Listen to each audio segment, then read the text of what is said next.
By the way ya, kemarin gue kayak belum kirimin ke lo, gue kirimin di broadcast channel gue tuh. Ada satu, apa gue kirimin ke lo ya? Ada satu potongan obrolan podcast gitu sama Bapak Boy Thohir. Lo tau Pak Boy Thohir nggak? Belum. Ya, gue kenalin ya. Thank you. Pak Boy Thohir itu kakaknya Bapak Erick Thohir. Ah, Pengusaha sukses lah. Kita sebut saja demikian ya. Pengusaha sukses sekali. Potongan interview itu yang ada di Reels itu menanyakan Bapak kalau kerja berapa jam sehari? ya. Gitu. Terus kemudian dia jawab, oh berapa jam ya? Saya nggak pernah ngitung gitu. Terus dia bilang, tapi coba kita hitung deh. Jam 9 pagi saya mulai sampai jam 11 malam. Terus abis itu gini, wah 14 jam tuh kurang lebih ya Pak ya, gitu kata si interviewer ya, kata hostnya. Terus dia bilang 14 jam ya, wah saya nggak pernah ngitung tuh. Tapi saya tuh kadang-kadang suka malu kalau misalnya bilang bahwa saya jam 11 sudah selesai, gitu ya. Terus kenapa Pak gitu? Ini jangan dianggap kemudian jadi toxic productivity ya, karena kan kalau anak zaman sekarang kan lu selesai lebih cepat langsung merasa feeling guilty atau toxic productivity tuh gitu kan ya. Dia bilang gini, iya karena untuk mencapai kesuksesan itu memang butuh kerja keras. Itu dia bilang. Dan saya melihat dari banyak pengusaha-pengusaha sukses, mereka itu bekerja memang tidak kenal waktu. Dia nyebutlah satu nama gitu. Dia nyebutnya gini, saya tuh kadang-kadang suka malu gitu sama dia nyebut nama di dalam obrolan itu adalah Bapak Antoni Salim. Pak Antoni Salim itu bisa selesai kerja jam 1 pagi, jam 2 pagi, jam 3 pagi loh. Ini kutipan gue ya dari obrolan itu ya. Terus si interviewnya, hah? Yang bener Pak? Iya. Dan dia betul-betul mengerjakan itu dengan penuh sukacita gitu, karena memang dia menyukainya. Terus gue gini, wow, gila juga ya gitu. Terus gue bacain komen-komennya tuh, terus langsung kayak semua bilang, apa kabar tuh, apa tuh namanya? Work-life balance. Apa kabar tuh kesejahteraan mental, bla bla bla bla segala macam. Terus gue lihat gitu ya. Terus gue kirim ke broadcast channel gue bilang, what do you think guys? Nggak ada yang jawab nih. Sedih. Cuma gini loh. Gue cuma mikir gini.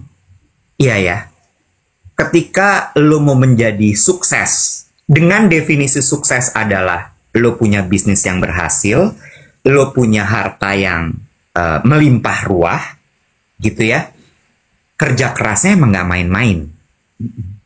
Ya kan? Tapi kalau definisi sukses lo adalah, ya udah, gue hidup cukup, gue hidup tenang, mungkin lo nggak butuh hidup yang seperti itu. Bener nggak? Kerja yang sampai jam 11 malam, sampai jam 3 pagi. Dan gue melihat memang orang-orang yang seperti mereka, itu kerjanya nggak ada yang santai, Bo. Itu nggak ada tuh yang break dulu sebat, break dulu makan minum kopi dulu, break dulu gabut, bingung, santai gitu. Nggak ada tuh. Pilih-pilih kopi 30 menit. Kopi apa matcha ya? Aduh. GoFood apa Grab ya? Aduh, promonya mana nih yang lebih gede gitu? Nggak ada tuh ya? Nggak ada. Sibuk lihat gitu, apa tuh namanya? Bukan rekomendasi, apa tuh namanya tuh? Review. Matcha apa karamel latte ya? Mana ya? Bintangnya berapa nih? Reviewnya bilang apa nih? Nggak ada. Terus kemarin gue habis ketemu lagi sama orang ngobrol-ngobrol. Seorang pengusaha sukses juga. Sibuk kemarin ya, Le ya? Sibuk sampai gue nggak balas WhatsApp lama banget kan di grup ya. Anyway. Dia cerita, Bo. Hobinya dia nge-gym. Jadi gue tanya kan, what is your hobby? Don't tell me your hobby is working. Oh enggak lah, dia bilang gitu. Pekerja itu beda sama hobi, dia bilang gitu. Terus hobinya apa? Gue bilang gitu. Dia bilang, hobi saya nge-gym. Saya suka banget nge-gym. Terus gue tanya, member di mana? Ngurik, ya kan? Siapa tahu kali-kali sama ya kita membershipnya ya. Tapi kan gue lupa, dia pengusaha sukses. Membernya, gymnya pribadi di rumah. Oh, gue pikir dia, lu juga ya ngobrol sama konglomerat gitu, lu nggak usah tanya deh gym di mana. Kita nih member-member FF, Bo. Dia tuh udah minimal Olympus. Paham gak sih lo bedanya apa kasta kita nih? Iya, iya. Terus dia, oh enggak, saya gym pribadi, saya punya ruangan di rumah, saya beli alat-alat gym, terus udah gitu saya pakai lah gitu. Terus gue nanya lagi, kenapa suka gym? Buat saya gym itu kayak meditasi ya, dia bilang gitu. Karena dia benar-benar konsentrasi saat itu, dia atur nafasnya, dan itu menenangkan buat dia. Bahkan dia bilang kalau sampai liburan pun saya selalu cari hotel yang ada gymnya, atau kalau hotelnya nggak ada gymnya, saya akan bayar yang harian. Nah, terus udah gitu, take outnya dari cerita soal gym ini, tentunya tidak membahas, coba lihat bicepnya mana gitu, enggak ya. Yang dibahas adalah dia bilang ini, dan menurut saya, filosofinya gym itu sama seperti membangun bisnis. Ayam, langsung gitu dong. Gimana tuh maksudnya? Maksudnya gini, kalau bisnis kamu mau bagus, kamu harus kerja lebih keras. Itu analoginya sama badannya. Kalau badan lo mau bagus, then you have to work hard untuk mendapatkan badan yang bagus, gitu kan ya. Tapi ketika lo mau otot lo besar, lo harus angkat lebih berat. Sama seperti bisnis. Pasti ada hal-hal yang berat untuk diangkat, tapi ketika lo bisa melalui itu, bisnis lo akan semakin besar. Terus gue gini, iya lagi. Iya, usaha tidak akan mengelabui hasil. Betul. Cuma ya itu tadi balik lagi gitu ya. Ini buat teman-teman yang masih kayak apa tuh namanya Dave? Terkesima dengan konsep work-life balance. No, tapi tadi kan ada yang komentar gitu ya. Ya, mungkin si bapak konglomerat itu kerja sampai jam 11 sampai jam 1 karena boomers nggak work smart, masih work hard gitu. Whatever it is, ya. Tapi usaha tidak akan mengelabui hasil. Entah usaha lo pakai otot atau pakai otak atau kombinasi. Betul. Betul. Sama kalau gue ya nanya, gue akan nanya gini, bapak kerja sampai jam berapa? Sampai jam 1. Gue nggak akan buru-buru kagum. Lalu? Gue akan nanya dulu, mulainya jam berapa? Oh iya, betul, betul. Dia bilang saya baru mulai konsen kerja jam 9 malam. Ya no wonder dia selesai jam 1, bro. Ya, tapi enggak kok. Dia nggak mulai dari jam 9 malam. Nah, ngomongin soal work smart. Itu kan juga sebuah konsep yang didengung-dengungkan kan. Work smart, not work hard. Banyak tuh motivator yang ngomong gitu.